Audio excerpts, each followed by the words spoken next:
शानदार एक match winner के बाद और आ गए हम दूसरे मैच के पास। तो देखो यार, इंडिया वर्सेस न्यूजीलैंड का ये मुकाबला है और आज का मैच इंडिया ने बहुत शानदार तरीके से जीता। तो देखा ही होगा विराट कोहली की हमें सेंचुरी देखने को मिली 21।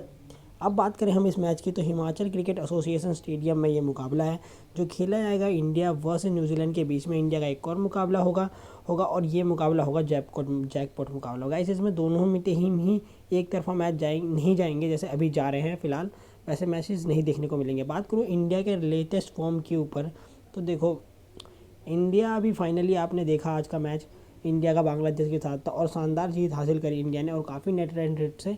इंडिया की प्रदर्शन भाई मुझे कुछ पिछले साल के 2019 के वर्ल्ड कप की तरह लग रही है, क्योंकि आपने देखा ही होगा पिछली बार भी इंडिया मतलब शुरुआत से सारे मैच जीतते हुए गई और एंड में जाके सेमीफाइनल में हार गई। तो ठोकर लगना जरूरी है, मैं चाहूँगा कि इंडिया एक मैच हारे अपना। यहीं बात करूँ मैं न्यूजीलैंड की, तो भाई न्यूजीलैंड भी काफ़ी अच्छे तरीके से खेलते हुए आ रही है और न्यूजीलैंड की प्रदर्शन भी बहुत ही अच्छे जा रहे हैं। न्यूजीलैंड भी भाई एकदम दावेदारी साबित करते हुए दिख रही है। मुझे क्लियरली जो दो टीमें सबसे बड़ी दिखाई दे रही है वो है न्यूजीलैंड और भाई शानदार बताऊँ तो इंडिया।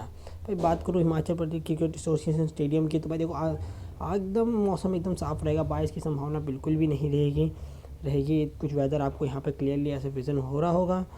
तो यहीं मैं बात करूँ, अगर आपने हमारा अभी तक टेलीग्राम चैनल ज्वाइन नहीं किया तो देखो भाई इंडिया के हमने प्रडिक्शन दी थी, इंडिया जीतेगी। पिछले मैच में हमने अफगानिस्तान का दिया था और अफगानिस्तान जीती थी और उससे पिछले बार अफगानिस्तान का हार गई थी, क्योंकि हमने क्लियरली बोला था अफगानिस्तान इतना नहीं है कि ऑस्ट्रेलिया को हरा दे भाई। और ये टक्कर के सारे मुकाबले गए।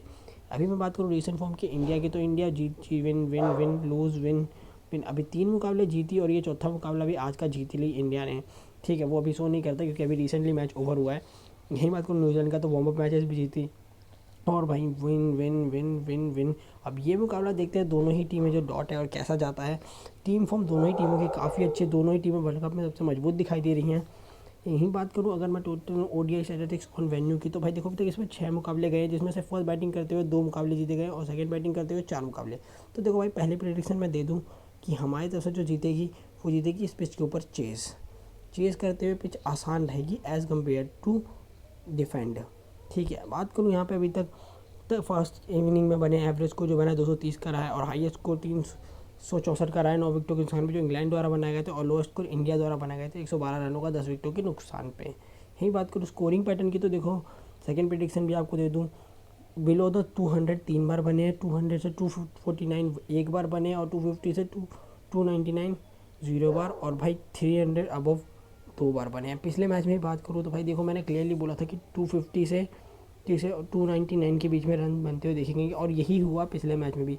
आज के मैच में भी अगर मैं इस मैच में भी मैं क्लियरली बता दूं, दोनों में से कोई भी ओपनिंग करे भाई देखो 300 प्लस रन तो देखने को मिलेंगे ही मिलेंगे। इस पिच के ऊपर ज़्यादा बड़ी पिच नहीं है, छोटी पिच है और बैटिंग फेवर पिच है। बात करूँ इस विकेट के ऊपर, तो देखो अभी तक भाई स्पिनर्स ने इस पिच पे 33 विकेटें ली हैं। यही बात करूँ पेसर्स की, तो पेसर्स ने इस पिच के ऊपर 70 विकेटें लिए हैं। 68% का रिकॉर्ड है कि पेसर विकेट लेते हैं, 32% का रिकॉर्ड है स्पिनर्स विकेट लेते हैं। तो ज़्यादा विकेटें हमें पेसर की तरफ से चिटकाती हुई दिखाई देंगी। लास्ट 10 मैचेस का ये रिव्यू है।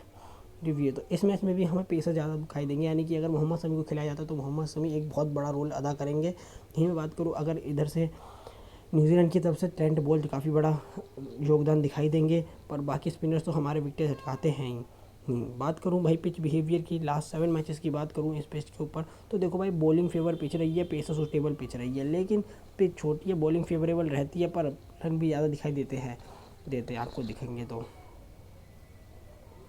अगर यहीं मैं बात करूं टीम कंपैरिजन ऑन वेन्यू के ऊपर, तो लास्ट 10 मैचेस में देखोगे वेन्यू के ऊपर इंडिया वर्सेस न्यूजीलैंड ने एक मुकाबला खेला और वो भी हार गई। यहीं इंडिया ने 4 मुकाबले खेले, 4 में से 2 जीते 2 हारे इस पिच के ऊपर। तो इस पिच के ऊपर इंडिया को ज़्यादा एक्सपीरियंस है न्यूजीलैंड के सामने या किसी भी टीम के सामने। यहीं बात करूँ तो भाई देखो इंडिया वर्सेस न्यूजीलैंड की भाई टीम कंपैरिजन और लास्ट 5 मैचेस एनालिसिस की, तो भाई देखो टीम ओपनिंग भी दोनों ही टीमों की मजबूत है, मिडल ऑर्डर भी काफ़ी मजबूत है, डेथ बैटिंग भी काफ़ी दम है, पेस भी बहुत ही मजबूत है, स्पिन और भाई दोनों टीमें भी बहुत मजबूत है। तो ये होगा एक टक्कर का मुकाबला जिसमें आपको हमें देनी पड़ेगी, प्रेडिक्शन में होगी दिक्कत एक्यूरेसी के साथ देने में।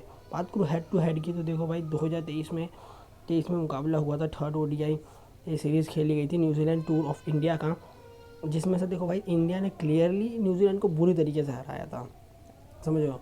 पहला मैच हराया 90 रनों से, उसके बाद दूसरा मैच हराया इन्होंने 8 विकेटों से, फिर उसके बाद तीसरा मैच हराया इन्होंने 12 रनों से रहते हुए। तो इंडिया ने सीरीज़ को विन किया था, वो भी एक तरफा, समझ रहे हो।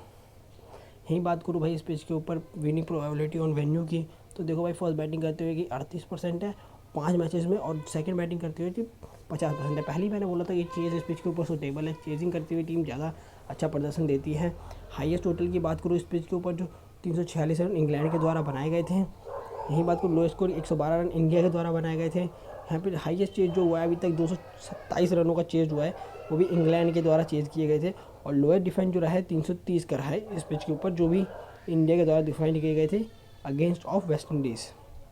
यही बात करूँ आपके टीम 11 प्रेडिक्शन अगेंस्ट न्यूजीलैंड के सामने कौन कौन खेलते हुए दिखाई देंगे टीम इंडिया के। तो देखो भाई हमारे captain Rohit Sharma, Shubman Gill, Virat Kohli, Shreyas Iyer, KL Rahul, Hardik Pandya injured है आज के मैच में, तो शायद इनकी जगह कोई और खेलते हुए दिखाई दे। ठीक है, रविंद्र जडेजा, शार्दुल ठाकुर की जगह मुझे लगता है मोहम्मद शमी को मौका मिले, कुलदीप यादव, जसप्रीत बुमराह, मोहम्मद सिराज को एक मौका ना देखिए मेरे को लगता है शार्दुल ठाकुर या मोहम्मद सिराज की जगह मोहम्मद शमी को मौका दिया जाए। देखिए फाइनल प्रेडिक्शन आपको हमारे टेलीग्राम चैनल पर मिलेगी, टेलीग्राम चैनल का लिंक डिस्क्रिप्शन में है, मस्ट ज्वाइन कर लीजिए। बात करूँ न्यूजीलैंड की प्रेडिक्शन प्लेइंग 11 की, तो देखो भाई है डेवन कॉनवे, विलिंग Young, Rachin Ravindra, Daryl Mitchell, Tom Latham, Glenn Phillips, Mark Chapman, जेन मिचल स्टोनस, Matt Henry, Trent Boult, Lockie Ferguson ये काफ़ी तगड़े बल्लेबाज दिखाई देंगे। और केन विलियमसन हो सके अगर उनकी परफॉर्मेंस कुछ अच्छी हो या हो, तो इन बहुत बड़ा मैच है, तो इसमें क्या पता केन विलियमसन को खेलने का मौका मिले। अब बात करूँ भाई रीसेंट मैचेस की इस पिच के ऊपर क्या हुआ है, तो देखो भाई रीसेंट मैचेस में बात करूँ तो चेज इस पिच के ऊपर विन गई है। उसके बाद श्रीलंका ने भी करा चेज के करते हुए विन गई। उसके बाद इंडिया भी चेज करते हुए जीती थी न्यूजीलैंड के सामने इस पिच के ऊपर रीसेंट 3 मैचेस में।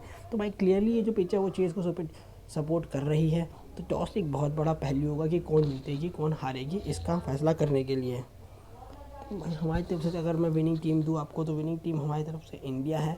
और फाइनल टीम के लिए आपको हमारा टेलीग्राम चैनल ज्वाइन करना होगा, जिसके लिए लिंक डिस्क्रिप्शन में है। तो मैं और वीडियो अच्छी लगी तो लाइक कमेंट से सब्सक्राइब जरूर कर दीजिएगा। Thank you for watching, keep supporting and